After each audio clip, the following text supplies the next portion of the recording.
Hi everyone, welcome to my channel. So today's topic about generation of X-ray. So how to utilize laboratory source and in inner cell electronic transition.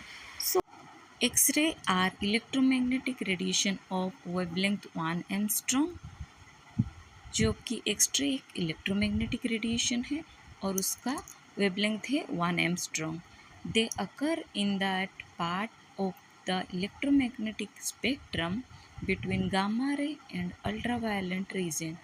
तो ये जो x ray है वो electromagnetic spectrum में कहाँ दिखाई देता है?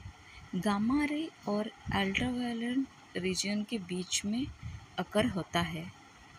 X-rays are produced when high energy charged particle, that is electron accelerated through 13,000 volt collide with matter। तो यहाँ एक्सरे कैसे प्रोड्यूस होता है? जब एक हाई एनर्जी चार्ज पार्टिकल एक मैटर से टकराता है तभी एक्सरे प्रोड्यूस होता है। जैसे कि हम बोल सकते हैं एक इलेक्ट्रॉन 30,000 वोल्ट हाई स्पीड में जाके एक मेटल से टकराता है तभी एक्सरे प्रोड्यूस होता है। The resulting x ray spectra usually have two components और एक्सरे का स्पेक्ट्रा यूजुअली दो कंपोनेंट में होता है। A broad spectrum of wavelength known as white radiation and a number of fix or monochromatic wavelength. एक है वाइट रेडिएशन और दूसरा है monochromatic radiation. White radiation arises when the electrons are slow or stopped by the collision and some of their lost energy is converted into electromagnetic radiation। तो white radiation कैसे arise होता है? जब एक electron collision के दौरान धीरे धीरे और स्टॉप हो जाता है तभी वो अराइज होता है और वहाँ पे कुछ एनर्जी लॉस्ट होता है जो कि वो इलेक्ट्रोमैग्नेटिक रेडिएशन में कन्वर्ट हो जाता है। White radiation has wavelength ranging upward from certain lowering limiting value। This lowering wavelength limit correspond to X-ray of highest energy and occur when all the kinetic energy half mv square of the incident electron of mass m and velocity v is converted into X-ray of energy ev, where v is the accelerating voltage and e is the electronic charge। यहाँ पे एक relation दिया हुआ है जैसे कि यहाँ पे है E equal to h c by lambda.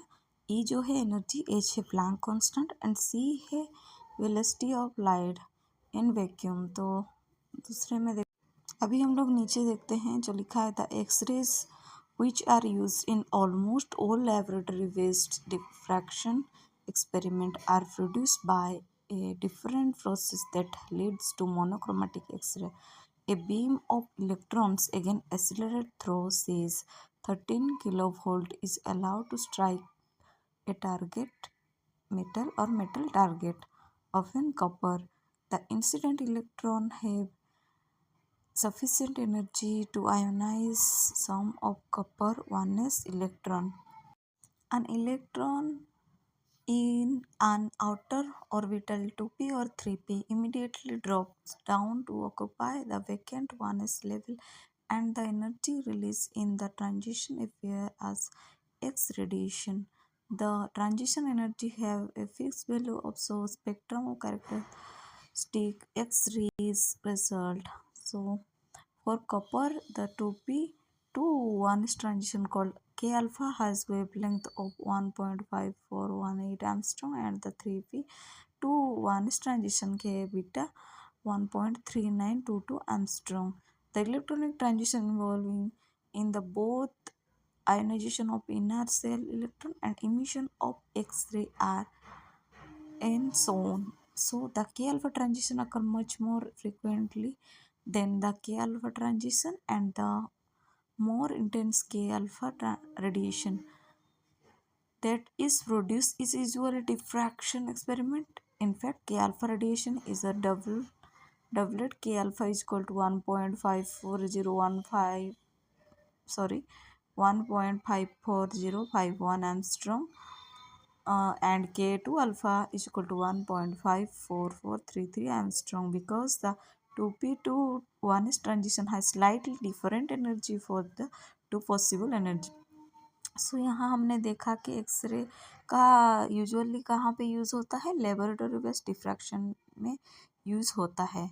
और ये जो डिफरेंट प्रोसेस में एक्सरे का जो प्रोड्यूस होता है डिफरेंट प्रोसेस में, और ये हमने देखा कि जो बीम ऑफ इलेक्ट्रॉन है वो एगेन को एसिलेट करता है वो 13 किलो वोल्ट में, और वो एक मेटल टारगेट से टकराता है, जो कि हम मेटल टारगेट को हम कपर ले सकते हैं।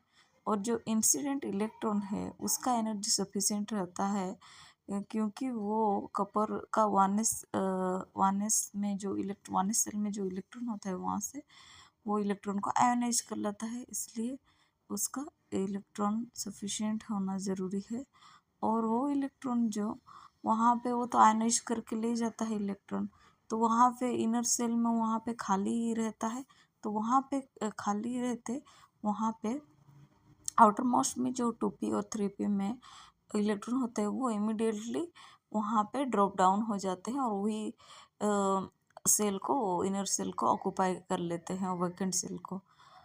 और वहाँ पे कुछ एनर्जी वो ट्रांजिशन होने के दौरान जो आउटर में इलेक्ट्रॉन रहते हैं वहाँ से जो नीचे इनर सेल में आते हैं, ट्रांजिशन होता है, वहाँ पे कुछ एनर्जी रिलीज होता है, और वहाँ पे एनर्जी के साथ एक ट्रांजिशन हो होने के दौरान वहाँ पे एक रेडिएशन भी प्रोड्यूस होता है।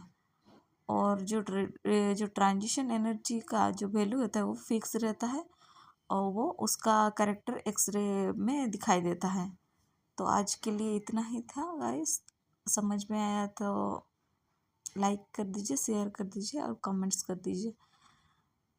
Thanks for watching.